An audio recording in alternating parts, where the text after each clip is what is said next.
बच्चों, इससे पहले वीडियो में हमने अव्यय के एक प्रकार क्रिया विशेषण के बारे में जाना और उसके भी भेद कि क्रिया विशेषण के कितने भेद होते हैं उनके बारे में अच्छे से डिटेल में हमने पढ़ा। अब हम अव्यय के दूसरे प्रकार संबंध बोधक अव्यय इसके बारे में आज पढ़ेंगे। बच्चों, संबंध बोधक अव्यय क्या होते हैं? वे अव्यय जो संज्ञा या सर्वनाम शब्दों के बाद लगकर उनका संबंध वाक्य के अन्य शब्दों से बताते हैं, उन्हें संबंध बोधक अव्यय कहते हैं। इनके अंतर्गत कौन से शब्द आते हैं? जैसे के आगे, के पीछे, के सामने, की ओर, की भांति, के द्वारा, के सहारे आदि इन शब्दों के द्वारा पता चलता है कि ये संबंध बोधक अव्यय हैं। देखिए, उदाहरण देखिए। ज्ञान के बिना सम्मान नहीं मिलता। यहाँ क्या है? ज्ञान क्या है? एक संज्ञा शब्द है और उसके साथ हमने संबंध बोधक अव्यय लगा दिया के बिना। के बिना क्या है हमारा? संबंध बोधक अव्यय। सम्मान नहीं मिलता और आगे वाले वाक्य से उसे जोड़ दिया। अगर आप खुद ही देखिए, अगर मैं यहाँ इस वाक्य में ज्ञान के बिना सम्मान नहीं मिलता, इसमें से यदि के बिना हटा दूँ, ज्ञान सम्मान नहीं मिलता, तो आपस में क्या हो गया? संबंध नहीं जुड़ रहा। संज्ञा सर्वनाम का आगे के वाक्य से कोई संबंध नहीं जुड़ रहा।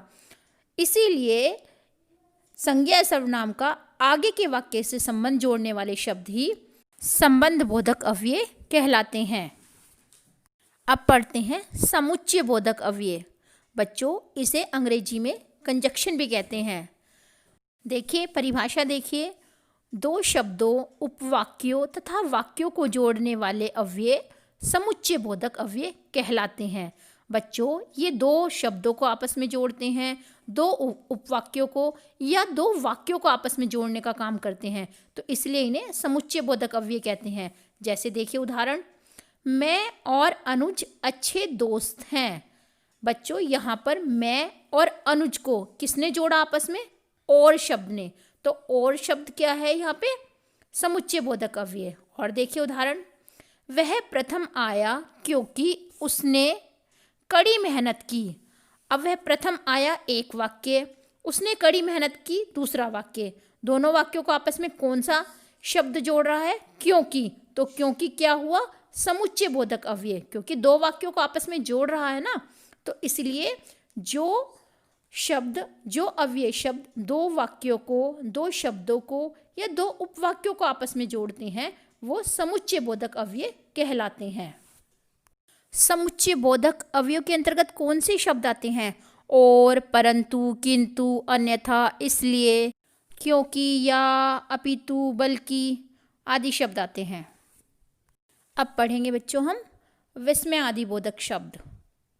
बच्चों, ये भी अव्यय होते हैं और इन अव्ययों के द्वारा आश्चर्य, शर्म, खुशी, दुख आदि भावों को व्यक्त किया जाता है। और बच्चों, इनके साथ इनका चिन्ह, विस्मय बोधक चिन्ह अवश्य लगाया जाता है। जैसे उदाहरण देखिए, अरे ये तुमने क्या किया? वाह, हम जीत गए। और भी देखिए उदाहरण, उफ, गर्मी के मारे जान निकल रही है।